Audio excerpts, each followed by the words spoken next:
நாகர்கோவில் அருகே உள்ள ஆழிக்கால் பிள்ளைத்தோப்பு பகுதியைச் சேர்ந்தவர் எலக்ட்ரிஷியன் வேலை பார்த்து வந்த இளைஞர் ஆஜிலின் ரோமாரியோ.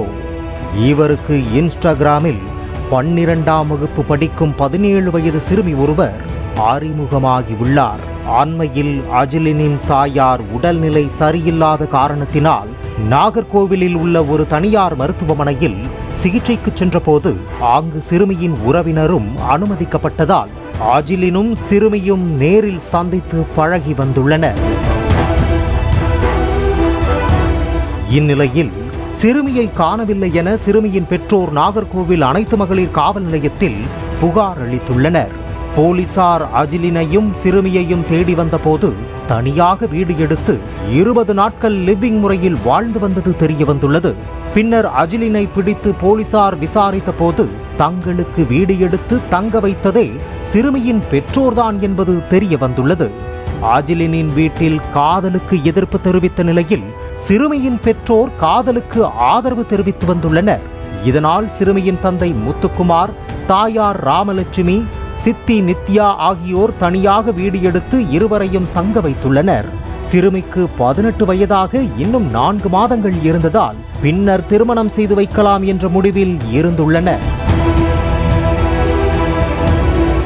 இதற்கிடையே அஜிலினை காணவில்லை என அஜிலினின் பெற்றோர் காவல் நிலையத்தில் புகார் கொடுப்பதற்குள் தாங்கள் புகார் கொடுத்தால் இருவருக்கும் போலீசார் திருமணம் நடத்தி வைப்பார்கள் என நினைத்து சிறுமியின் பெற்றோர் புகார் கொடுத்தது தெரிய வந்துள்ளது.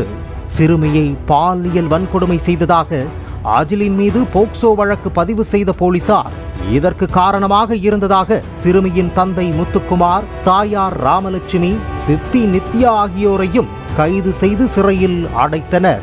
அஜிலின் பெற்றோர் தங்களது மகனை காணவில்லை என காவல் நிலையத்தில் புகார் அளித்த போதுதான் அஜிலின் கைதானது தெரிய வந்துள்ளது. மேலும் ஓராண்டுக்கு முன்பே அந்த சிறுமிக்கு அதே பகுதியில் வசிக்கும் இளைஞரோடு பழக்கம் ஏற்பட்டு வீட்டை விட்டு வெளியேறியதும், இதனால் அந்த இளைஞர் போக்சோ வழக்கில் கைதானதும், போலீசார் அந்த சிறுமியை எச்சரித்து அனுப்பியதும் தெரிய வந்துள்ளது. சிறுமியை காதலித்ததால் 2 இளைஞர்கள் சிறையில் கம்பி என்னும் சம்பவம் அப்பகுதியில் பரபரப்பை ஏற்படுத்தியுள்ளது. பிளே ஸ்டோர் மற்றும் ஆப் ஸ்டோரில் இருந்து பாலிமர் செயலியை QR கோடு மூலம் பதிவிறக்கம் செய்யுங்கள். செய்திகளை உடனுக்குடன் பெறுங்கள்.